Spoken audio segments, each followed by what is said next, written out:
Bismillahirrahmanirrahim. Assalamualaikum warahmatullahi wabarakatuh. Yang saya hormati Encik Zazli. Jadi hari ini saya akan membentangkan pembentangan pendidikan lestari alam sekitar. Isu yang saya pilih adalah isu hakisan pantai bersama dengan ahli kumpulan saya, Sarah Suhaili Farhana binti Muhammad Anwar. Baik, kita teruskan kepada pengenalan kajian. Sebenarnya bila kita kata tentang pembangunan mampan sesebuah negara, kita melihat bagaimana sesebuah negara ini mempunyai kelestarian alam sekitar sebagai penanda arasnya. Dan satu fenomena yang setiap tahun berlaku ataupun acap kali berlaku di pantai timur semenanjung Malaysia adalah fenomena hakisan pantai. Dan salah satu tempat yang berlaku adalah di Batu Rakit Terengganu, yang mana isu hakisan pantai ini sudah lebih daripada sedekad berlaku dan masih belum dapat dicari ataupun pihak berkuasa mencari langkah penyelesaian untuk menyelesaikan masalah tersebut. Baik, berikut adalah antara gambaran bagaimana hakisan pantai telah memberi kesan kepada komuniti pantai di Batu Rakit. Memberi kesan kepada jalan raya, memberi kesan kepada ekonomi, memberi kesan kepada hutan pantai, memberi kesan juga kepada komuniti pantai dalam mencari pekerjaan. Jadi isu yang dikenal pasti, jika kita lihat saya akan bincangkan hakisan pantai ini daripada dua faktor. Bagaimana hakisan pantai ini berlaku berdasarkan kepada faktor alam semula jadi dan tindakan manusia. Jadi dalam perbincangan seterusnya, saya akan menjelaskan secara terperinci bagaimana apakah punca berlakunya hakisan pantai di Batu Rakit. Baik, sebenarnya hakisan pantai yang berlaku di Batu Rakit ini memberi kesan kepada dua perkara. Yang pertama adalah secara fizikal dan yang kedua adalah secara sosial. Bagaimana secara fizikal, kita boleh lihat bagaimana hakisan pantai tersebut memberi kesan kepada jalan alternatif antara Gong Badak ke Batu Rakit, yang mana sudah semestinya akan mengganggu jalan raya dan pengguna jalan raya. Dan kerosakan daripada hakisan pantai tersebut juga sebenarnya memberi kesan kepada banyak lagi kerosakan fizikal seperti kerosakan hutan, kehancuran ekosistem dan sebagainya. Yang kedua, kita lihat kepada dimensi sosial. Bagaimana hakisan pantai tersebut memberi kesan kepada ekonomi para nelayan dalam menangkap ikan di Batu Rakit Terengganu. Hal tersebut memberi kesukaran kepada mereka untuk menjalankan kegiatan ekonomi bagi menyara hidup mereka di Batu Rakit Terengganu. Dan jika kita lihat secara sosialnya juga, hakisan pantai ini juga mengganggu komuniti pantai, memberi kemusnahan harta benda, kediaman dan ancaman nyawa kepada komuniti pantai. Baik, kita lihat kepada dua kesan yang kita nyatakan tadi. Boleh kita lihat kepada kesan yang nyata dan kesan yang tidak nyata. Kesan yang nyata boleh kita lihat daripada kerosakan di jalan alternatif yang telah berlaku beberapa tahun kebelakangan ini. Dan kesan yang tidak nyata boleh kita lihat bagaimana komuniti pantai sentiasa risau dengan keadaan hakisan pantai, kerana bila kita kata hakisan pantai ini, tak ada orang kata masa yang spesifik berlakunya hakisan pantai tersebut. Boleh berlaku bila-bila masa sahaja, tengah malam, pagi, petang dan sebagainya, yang boleh orang kata memberi ancaman kepada komuniti pantai. Dan satu kes yang pernah berlaku di Megabang Teleport Batu Rakit, yang mana kes ini adalah berlaku kepada seorang pensyarah, iaitu kes kereta Pro2 Azia yang dipandu jatuh daripada jalan alternatif hakisan akibat daripada hakisan pantai yang berlaku. Jika kita lihat daripada harian Metro bertarikh 28 Disember 2021, video tersebut di-upload ataupun dimuat naik ke TikTok yang menunjukkan bahawa bahayanya hakisan pantai yang berlaku di Batu Rakit yang telah mengganggu jalan raya, pengguna jalan raya. Baik, kita lihat kepada dua faktor yang akan saya bincangkan, yang akan saya bincangkan. Yang pertama adalah faktor semula jadi. Boleh kita lihat bagaimana faktor semula jadi berlaku, yang mana damparan ombak yang terlalu kuat menyebabkan kepada pantai terhakis. Dan kenapa boleh berlaku begini di Batu Rakit adalah kerana atas beberapa faktor juga. Yang pertama, kita lihat kepada kedudukan pantai Batu Rakit, yang mana seperti yang kita tahu, pantai Batu Rakit ini adalah pantai di sebelah timur yang menghadap ke Laut Cina Selatan.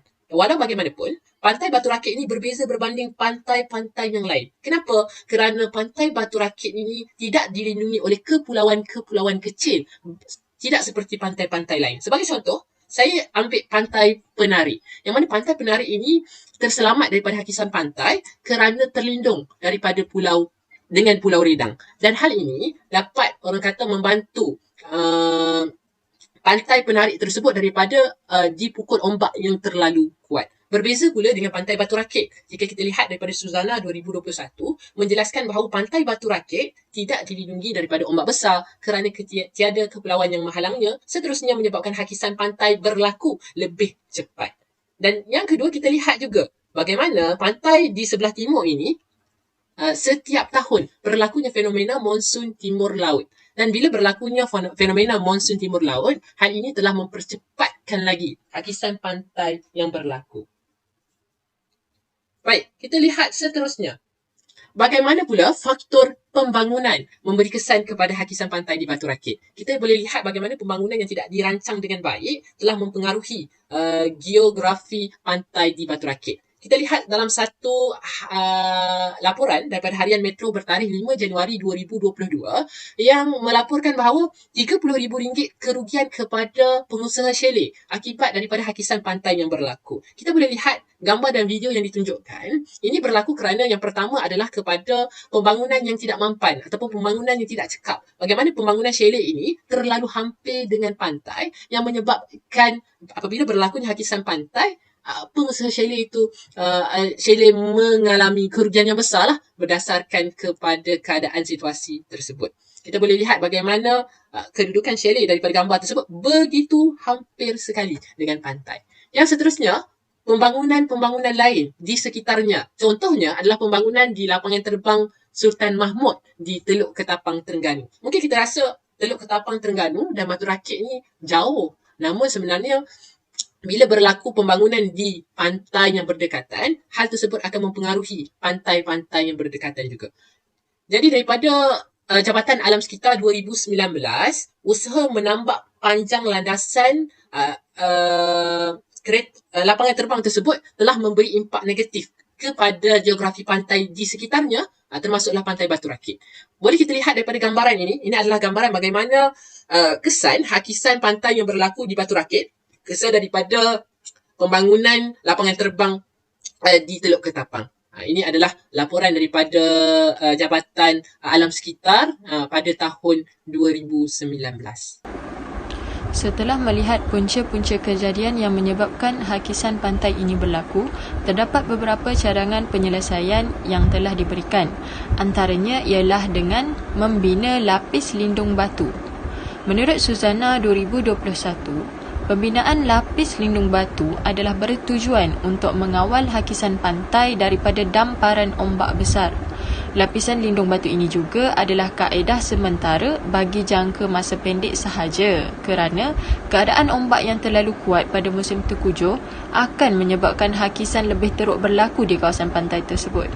Kelewatan daripada pihak berwajib telah menyebabkan lapis lindung batu di kawasan Mengabang Teliput musnah. Cadangan pembinaan lapis lindung batu ini merupakan pilihan terakhir dalam menangani isu hakisan pantai. Ia merupakan pertahanan yang kekal dan pembinaan lapis lindung batu ini menyebabkan ketiadaan ruang untuk pantai rekreasi serta bekerja. Gambar pertama merujuk kepada pantai Taman Robina di Pulau Pinang, manakala gambar kedua merujuk kepada pantai Port Dickson di Negeri Sembilan yang memperlihatkan keadaan benteng batu tidak dapat bertahan lama. Apabila ombak bertindak ke atas struktur tegak ini, skoring akan berlaku pada dasarnya. Kemudian lama kelamaan keadaan ini menyebabkan benteng batu tersebut runtuh. Pada gambar ketiga, kita dapat lihat keadaan pantai Batu Buruk yang terhakis saban hari. Cadangan seterusnya adalah pembinaan benteng. Pembinaan benteng pemecah ombak ini bertujuan untuk memperlahankan kelajuan ombak laut, seterusnya mengurangkan kebarangkalian berlakunya hakisan pantai. Kaedah pembinaan benteng ini lebih berkesan serta dapat bertahan lama berbanding pembinaan lapis lindung batu. Namun, pembinaan benteng sangat jarang kerana kos pembinaannya yang sangat tinggi. Pada Jun 2022, Berita Awani melaporkan bahawa sebanyak 16 benteng pemecah ombak akan dibina di Batu Rakit yang dianggarkan menelan kos kira-kira bernilai RM90 juta. Berikut merupakan beberapa contoh gambar benteng yang pernah dibina di luar dan juga di dalam negara. Cadangan seterusnya merupakan penambakan semula pantai. Kaedah penambakan ini memerlukan kepada beberapa prosedur yang teliti melibatkan proses penyudutan dan pengambilan pasir pantai. Kini, beberapa kawasan di Batu Rakit sedang menjalankan proses penambakan pantai setelah pembinaan lapis lindung batu yang dibina di beberapa tempat telah musnah.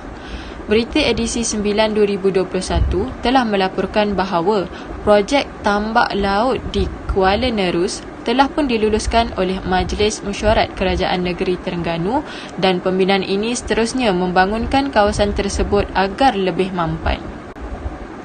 Pada slide seterusnya, telah dipaparkan beberapa gambaran penambakan pantai yang berlaku di kawasan pantai Batu Rakit, Terengganu.